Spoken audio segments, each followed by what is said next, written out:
오늘은 삼위일체 주일입니다. 삼위일체. 예배 오시면서 마음이 뜨거워지길 바라셨을 텐데 혹시 삼위일체 단어 때문에 머리가 뜨거워지실까 봐 염려가 됩니다. 삼위일체 유머 중에 이런 게 있습니다. 성부와 성자와 성령께서 주일 아침에 함께 모여 계시는데 다들 교회 가기 싫어하시는 거예요. 서로 눈치를 보면서 누가 갈까 이렇게 미루고 있는데 아무도 가려고 하지 않자 성부께서 이렇게 말씀하십니다. 가위바위보로 합시다. 삼위일체면 이럴 때 편할 것 같습니다. 어디 가기 싫을 때 대신 보내드리면 되니까요. 아쉽게도 삼위일체인 인간은 없습니다. 교회 빠지지 말고 잘 오셔야 합니다. 예전에 삼위일체에 대해서 이런 설명이 있었습니다. 집에서는 아빠고 회사에서는 직원이고 교회에서는 집사인 것처럼 삼위일체를 이해하면 된다, 이런 설명이 있었습니다. 쉽고 그럴듯한데 이 설명은 잘못된 겁니다. 왜 잘못된 거냐면 예수님이 이제 승천하시는데 그리고 성령을 보내신다고 하셨죠. 근데 그러면 올라가시다 말고 성령님으로 옷만 바꿔 입고 다시 내려오셔야 됩니다. 그래서 그 설명은 삼위일체를 헷갈리게 만듭니다. 아주 쉽게 설명하려고 하라면 뿌리, 줄기, 가지, 이 세 개가 나무를 형성하는 것을 생각하시면 될 것 같아요. 그래서 하나님은 나무고 성부는 뿌리, 성령은 줄기, 성자는 가지로 이해하시면 그나마 가장 쉬운 설명이 아닐까 생각을 합니다. 설교 끝나고 그럼 나뭇잎은 어떻게 되는 거냐, 왜 성령이 가지는 안 되냐, 이런 거를 묻지는 말아 주십시오. 아마 하나님께 나중에 여쭤봐야 될 일이 아닐까 생각을 합니다. 우리 모두는 하나님에 대한 이미지를 갖고 있습니다. 어린아이들에게 물어보면 아주 재밌는 이미지들을 표현합니다. 하나님은 슈퍼히어로예요. 하늘을 예쁘게 물들이는 화가예요. 비밀 친구예요. 밤하늘의 손전등 같아요. 나를 안전하게 지켜주는 이불, 포근한 넉넉한 이불 같아요. 이렇게 아이들은 얘기를 합니다. 교우님들은 어떤 이미지를 갖고 계신가요? 근데 삼위일체에 대해서 아이들에게 물으면 머뭇거리죠. 대답을 못합니다. 어른들도 마찬가지입니다. 대답하기 참 어렵습니다. 우리가 오늘을 삼위일체 주일이라고 명령하고 이 주일을 지키고 있지만 우리 신앙생활에서 삼위일체가 얼마나 중요한 걸까요? 하나님이 아버지, 아들, 그리고 성령이라는 것이 신앙인들에게, 10대 청소년들에게, 별거 중인 부부에게, 투병 중인 이들에게, 실직한 사람들에게 어떤 의미가 있을까요? 그들에겐 단지 하나님이시고 자신들이 어떤 형편에 있는지, 무엇을 하고 있는지, 필요한 건 무엇인지 그런 거를 궁금해하고 있지 않을까요? 하나님이 어떤 분이라기보다는 자신에 대해 얼마나 어떻게 그리고 관심을 갖고 또 돌봐주시는지 거기에 관심을 갖게 됩니다. 그래서 왜 삼위일체 주일이 필요할까 생각을 해봅니다. 삼위일체 주일은 부활절이나 성탄절처럼 떠들썩하지 않습니다. 성탄절은 하나님이 인간이 되셨다는 걸 분명하게 선포를 하고, 부활절은 예수님께서 죽음에서 부활하셨다는 것을 분명히 드러내 줍니다. 그에 비해 삼위일체 주일은 이게 어떻게 얘기를 해야 될지도 모르고, 그래서 언제인지 잘 모르고 지나가거나 특별히 강조하지 않고 지내는 경우가 많습니다. 설명하기는 참 어렵지만 우리 삼위일체 하나님 없이 우리가 신앙생활한다면 어떨지 생각해 보셨나요? 오늘 예수님께서는 가서 아버지와 아들과 성령의 이름으로 세례를 주라 하고 말씀하셨습니다. 그래서 만약 우리가 아버지의 이름으로만 세례를 준다면 어떨까요? 세례식에서 내가 성부의 이름으로 세례를 주노라 아멘 하고 끝나면 어떨까요? 저는 목사로 참 어색하기도 하고 뭔가 하다만 느낌입니다. 그리고 그 예식에는 예수 그리스도의 사역과 삶 그리고 죽음과 부활이 담겨 있지 않습니다. 또 그 후에 교회를 세우시고 땅끝까지 함께 하신 성령님의 활동에 대해서 눈 감게 됩니다. 혹은 성자와 성령을 언급하지 않으면서 그 사역을 인정하지 않게 되죠. 그러면 우리가 믿고 고백하는 하나님이 어떤 분인지 충분하게 설명하지 못합니다. 오직 성부이신 하나님, 참 신비롭지만 나무의 뿌리로만 남아 계신 우리와 유리된 하나님, 단순한 신비주의에 빠지기 쉽습니다. 그러면 예수님 이름으로만 세례를 준다면 어떨까요? 내가 성자의 이름으로 세례를 주노라. 예수님은 세례를 받으시고 또 세례를 주라고 하셨으니 그 말씀에 충실히 따르는 것이긴 합니다. 그러나 그렇게 고백할 때는 전능하신 하나님, 하늘과 땅의 창조주이신, 볼 수 있거나 이해할 수 없는, 이해할 수 있는 그보다 더 크고 논리와 이성을 넘어서는 하나님의 모습을 우리가 잃어버리게 됩니다. 마찬가지로 성령 하나님의 지속적인 임재도 놓치게 되죠. 혹은 내가 성령의 이름으로 세례를 주노라 라고만 세례를 베푼다면 어떻게 될까요? 여기서도 마찬가지로 하나님 아버지의 위대하심, 창조성, 그리고 육신 안에 드러내신 하나님이신 예수 그리스도의 구속 사역이 배제가 됩니다. 우리를 위해 죄를 이기시고 죽음에서 부활하신 하나님, 그리고 그렇게 우리에게 스스로 낮아지신 하나님을 잃게 되는 거죠. 다른 많은 종교들은 실제로 인간이 되신 하나님, 세상을 창조하시고 좋다고 한 부분을 갖고 있지 않습니다. 거룩한 영을 믿는 종교는 많죠. 그러나 우리의 하나님, 우리가 고백하는 하나님은 무형의 신만은 아닙니다. 그래서 이렇게 성부, 성자, 성령을 살펴보면 삼위일체를 우리가 설명하기 쉽지는 않지만 우리 신앙에서 정말 중요한 부분을 우리에게 알려줍니다. 하나님은 성부이며 창조주로 우리 위에 계시고 성자로 성육신하신 말씀으로 우리와 함께 계시며 성령으로 우리 안에 그리고 우리들 가운데 계시는 분임을 이 삼위일체를 통해서 고백하게 됩니다. 그래서 아버지와 아들과 성령의 이름으로 세례를 주라고 하신 예수님은 우리가 어떤 존재인지를 우회적으로 드러냅니다. 우리는 세상에 성부와 성자와 성령으로 함께 나아갑니다. 삼위일체라는 이름으로 우리가 이해하든 이해하지 못하든 우리는 하나님의 전 존재 가운데 쌓여서 살아갑니다. 요즘 표현으로 하면 하나님이 우리 안에 스며들어 계신 거죠. 성부, 성자, 성령으로 우리 안에 스며들어 우리가 이 땅을 살게 하십니다. 그래서 우리는 무력함으로 이 땅을 살아가지 않습니다.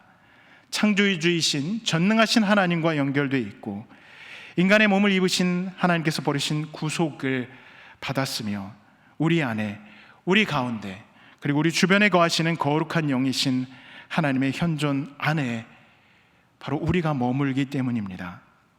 때로는 혼자 고립되고 외롭고 버림받은 것 같고 징계를 받는 느낌도 들고 마음이 황폐해지고 우울하고 절망에 허우적거리고 두려워하고 불안한 지친 마음으로 살아가는 경우들이 우리에게 있지만 하나님은 이 삼위일체의 모습으로 우리에게 축복의 선물을 주시는 겁니다.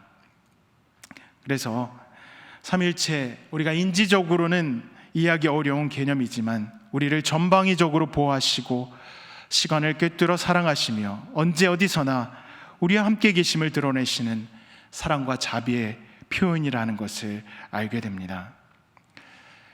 우리가 하나님을 온전히 알 수 없기 때문에 현재로서는 아마 삼위일체가 인간의 부족한 언어로 우리에게 자신을 드러내신 하나님을 우리가 설명할 수 있는 최상의 표현이 아닐까 생각을 합니다. 오늘 우리가 삼위일체 주일로 지키지만 마태복음서에서 삼위일체에 대한 설명을 하려고 한 것은 아니었습니다. 마태가 전한 예수 그리스도의 말씀은 짧게 가라입니다. 예수께서 제자들에게 마지막으로 전해주신 말씀이 오늘 본문인데, 우리가 읽은 본문 바로 전 구절에 보면 제자들이 산에 올라와서 예수님을 뵙고 인사를 하는데 놀랍게도 여전히 의심하는 사람들이 있었습니다. 그들은 여전히 예수님이 맞나? 부활하신 게 맞나? 이런 의구심을 품고 있는 소심한 사람들이었고 계속 두려움에 쌓여있던 그런 제자들이었습니다. 그들에게 마태는 예수님의 말씀을 아주 간명하게 전달합니다. 가라. 이 구절을 우리는 예수님의 지상명령이라고 합니다. 영어로는 The Great Commission입니다. 가장 중요한 명령, 가장 위대한 사명이라는 뜻입니다. 근데 그 장면을 보면 예수님의 가장 중요한 명령이라고 보기 어렵습니다. 예수님은 오늘 나는 하늘과 땅의 모든 권세를 받았다고 하십니다. 하늘과 땅의 모든 권세를 받으신 예수님인데 주변을 보면 별게 없습니다. 가장 중요하고 위대한 사명이면 가장 중요한 곳에서 벌어져야 할 텐데 예수님이 오르신 산의 이름도 명확하지 않습니다. 십계명이 계시된 신의 산이 아닙니다. 가장 높은 산도 아니고 축복의 산인 그리심 산도 아닙니다. 또한 가장 위대한 명령이 주어질 때 땅이 흔들리든지 아니면 끝도 보이지 않는 사람들이 기다리고 있든지 아니면 적어도 사명감에 불타는 그런 제자들이 있어야 합니다. 그런데 오늘 그 모든 권세를 받은 예수님 이름도 없는 산에서 의심과 근심으로 그 자리를 올라온 제자들 앞에서 지상 명령을 주고 계십니다. 그래서 우리는 예수님의 지상 명령이 잘 준비된 사람들에게 주어진 것이 아님을 알게 됩니다. 혹은 특별한 의식, 기적과도 같은 예식을 통해서 주어진 것도 아닙니다. 예수님의 지상명령은 예수님을 따르는 이들에게 그들이 여전히 불투명한 신앙과 온전하지 못한 상태에 있더라도 그와 무관하게 예수님께서 주시는 아주 간결한 부름입니다. 그들에게 준비된 것이 아무 것이 없더라도 예수님은 하늘과 땅의 모든 권세로 그들에게 말씀하십니다. 그래서 예수님은 그러므로 너희는 가라고 말씀합니다. 그러므로는 예수님의 모든 권세를 일컫습니다. 우리의 능력 때문에 가는 것이 아닙니다. 예수님 때문에, 예수님의 이름으로 갑니다. 성부와 성자와 성령의 능력으로 우리는 이 가라는 말씀에 순종하며 걸어가는 겁니다. 오늘 말씀 직전에 부른 찬송가 생전에 우리 가는 지금 우리 찬송가에는 없는 찬송입니다. 제가 미국 연합감리교에서 사역을 할 때 1년에 한 번씩 있었던 연회에서 불렀던 찬송입니다. 새로 찬송가를 개정하면서 이 찬송이 빠졌습니다. 그래서 저는 개인적으로 아쉬운 찬송곡입니다. 이 찬송을 연합감리교에서 연회에서 부른 이유는 이렇습니다. 감리교는 목사님들을 파송을 합니다. 그러면 그 목사님들이 흩어져서 사역을 합니다. 맡겨진 지역을 순회하며 말씀을 전하다가 1년에 한 번씩 함께 모여 사역의 현장 그리고 사역의 결과들을, 열매들을 나누며 하나님이 어떻게 사역하셨는지를 보고합니다. 당시 순회 설교자들의 사망률은 생각보다 높았다고 합니다. 복음을 전하다 병에 걸리기도 하고 말을 타다가 낙마해서 사망하기도 했습니다. 강도나 테러를 당하기도 했습니다. 그래서 당시 순회 설교자들은 연회에 모였을 때 지난해 만났던 동료 사역자들을 다시 볼 수 없는 경우가 많았습니다. 그래서 함께 예배할 수 있음을 감사하며 눈물로 그 연회에서 이 찬양을 불렀다고 합니다. 그 원문 가사를 보면 참 뭉클합니다. 오늘 우리가 갖고 있는 가사와 조금 다른데 제가 한글로 번역해드리면, 아직 우리가 살아서 서로의 얼굴을 보고 있지 않습니까? 그의 구원의 은혜를 생각하며 영광과 찬양을 예수님께 드립시다. 우리가 당한 어려움과 우리가 각 겪은 갈등이 참 많았습니다. 지난번 연회 이후로 밖으로는 영적 싸움을, 안으로는 두려움이 있었습니다. 그러나 이 모든 것에도 불구하고 주님은 그의 사랑으로 우리를 인도해 주셨습니다.